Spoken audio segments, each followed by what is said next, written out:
গরুর মাথার মগজ ফ্রাই বাচ্চাদের জন্য অনেক বেশি পুষ্টিকর একটি খাবার। তাছাড়া এটা বড়রাও অনেক বেশি পছন্দ করেন। ভাত, রুটি কিংবা পোলাওয়ের সাথে অনেক বেশি মজার লাগে। কিন্তু অনেকেই জানেন না এই মগজটা সঠিকভাবে পরিষ্কার করে রান্না করার পদ্ধতি। তাই আজকে আমি আপনাদের সাথে শেয়ার করব গরুর মাথার মগজ সঠিকভাবে পরিষ্কার করে রেসিপিটা সহজভাবে দেখানোর। সাথে আছি আমি সোনিয়া, আর আপনারা দেখছেন আমার channel cooking with Sonia. Hello পরাণের ভাই ও বোনেরা, আজকে তোমাদের জন্য দারুণ মজার গরুর মগজ ভুনা তৈরি করে দেখাবো। আর এটা থাকবে সব থেকে সহজ উপায়ে আর সব থেকে মজার রেসিপি। চলো শুরু করা যাক। প্রথমেই নিয়ে নিচ্ছি একটা গরুর মগজ, আর এটাকে পানি দিয়ে আমি ২-১ বার ধুয়ে নিয়েছি। এরপর আমি আরও কিছুটা পানি এর মধ্যে দিয়ে আপনাদের পরিষ্কার করার নিয়মটা দেখিয়ে দিচ্ছি। এই যে দেখছেন এর মধ্যে যে রগগুলা দেখা যাচ্ছে, রক্তনালী, এগুলোকে আস্তে আস্তে টান দিলে কিন্তু এরকম একটা পর্দার মতো হয়ে উঠে আসবে। আস্তে আস্তে এই কাজটা করবেন, তাহলে দেখবেন একদম এরকম পরিষ্কার হয়ে যাবে। যখন এমন পরিষ্কার হয়ে যাবে তখন আরও ২-১ বার পানি দিয়ে ধুয়ে তারপর এটাকে ছোট ছোট টুকরা করে কেটে নিতে হবে। মগজটা যত ছোট টুকরা করে কাটবেন ফ্রাইটা করতে কিন্তু তত বেশি সুবিধা, আর খেতেও ভালো লাগবে। আমি এটাকে একেবারে ছোট ছোট টুকরা করে কেটে নিচ্ছি। আর আমি এখানে প্রায় একটা গরুর মগজ হলেও ৫০০ গ্রামের মতো ওজন ছিল। আর এই পরিমাণই আমি মশলা এখানে ব্যবহার করব। ৪ টেবিল চামচ পরিমাণ দিয়ে দিচ্ছি সয়াবিন তেল। এর মধ্যে দারুচিনি, এলাচ ২ টুকরা, আর লবঙ্গ, গোলমরিচ দিয়ে দিচ্ছি, তেজপাতা একটা। একটু ছোট অল্প অল্প মশলা দিতে হবে যেহেতু মগজের পরিমাণ কম।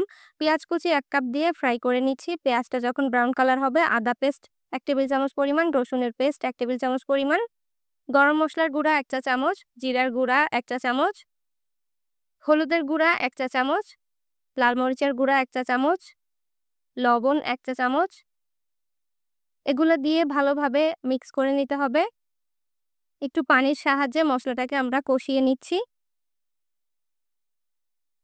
মশলাটা যখন ভালোভাবে কষানো হয়ে যাবে, উপর থেকে তেল ভেসে উঠবে, সেই পর্যায়ে কয়েকটা কাঁচামরিচ দিয়ে দিচ্ছি, মাথাটা একটু ভেঙে দিয়ে দিলাম।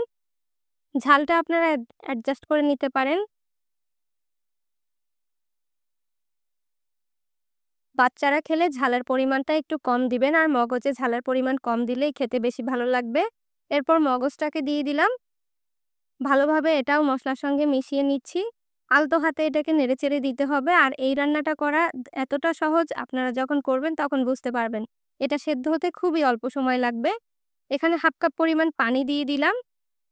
পানি দিয়ে নেড়েচেড়ে ঢাকনা দিয়ে ঢেকে রান্নাটা করব যতক্ষণ না এই ঝোলের পানিটা একেবারে শুকিয়ে আসবে।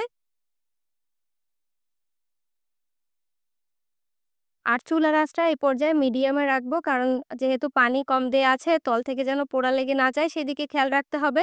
যখন এরকম পানি শুকিয়ে আসবে তখন এটাকে আরও কিছুক্ষণ ভেজে নিব। ১ চা চামচ টালা জিরার গুঁড়া দিয়ে দিচ্ছি। আর এরপর এটা ভাজতে ভাজতে মশলাটাকে একেবারে শুকনো করে ফেলতে হবে। আর দেখবেন কালারটাও একটু চেঞ্জ হয়ে এসেছে ভাজতে ভাজতে। তখন এটা আমরা চুলা থেকে নামিয়ে নিব।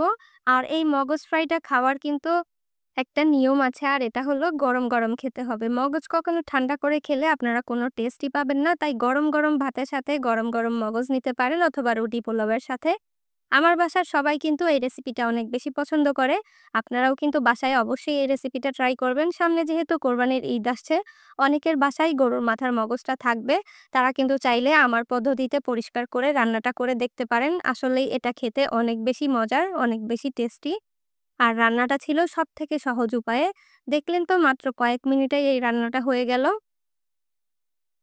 আমার এই রেসিপিটি যদি আপনাদের ভালো লেগে থাকে, আমার চ্যানেলটি কিন্তু সাবস্ক্রাইব করতে ভুলবেন না। এই কোরবানির ঈদে আমি আরও অনেক মজার মজার স্পেশাল রেসিপি নিয়ে হাজির হয়ে যাব আপনাদের সাথে। দেখলে তো গরুর মাথার মগজটা রান্না করা কতটা সহজ। এই সহজ রেসিপিটা যদি বাসায় তোমরা ট্রাই করে থাকো তাহলে অবশ্যই লাইক, কমেন্ট, শেয়ার করতে ভুলবে না। দেখা হবে আরও মজার মজার রেসিপি নিয়ে নেক্সট এপিসোডে। ভালো থাকবে সকলে। আল্লাহ হাফেজ।